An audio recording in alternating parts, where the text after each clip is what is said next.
Akong gi-introduction ka ganina nga kita dili ta mabuhi sa spaghetti lang, dili ta mabuhi sa kanpon lang. Ngayon si Jesus, Matthew 4:4. Na dili ta mabuhi sa tinapay lang.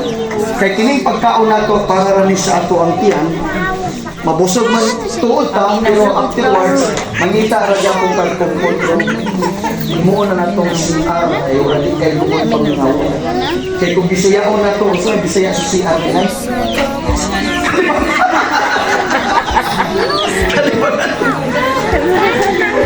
Hallelujah. So, ang tinuon nga pagkaon nato kinimpulong sa Ginoo. Ay, sir, mayong basta sa mga dyan. Namin taga-iligan. Paano mga pastor sa ato ng pulisan? So, kalipay may nga nakabot din sa iyo ang sityo.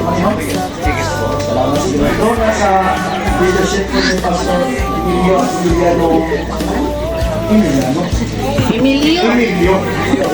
sa akin ko. Dahil si Pastor Francine na ako ay nag-handle din. So, yung group of pastors, nag-mission din sa inyo ang sige, padayon ta. Unsa galing pulong sa Ginoo? Pagkaon sa atong kalag. Hallelujah. Unsa galing kong kalag? Ha? So, di ba? Okay, kaning nadunggan ninyo mo ning kalag. Kaya ang kalag or soul nagkompose og tulo ka butang: intellect, emotion, o will. Kabubot-on na to. Kaya ang tao bitaw kung wala gali ani, usay ang tao mo'y magbuot siyang kagalingon. Wa siya kabantay nga siya ni nahimong Ginoo siya kagalingon.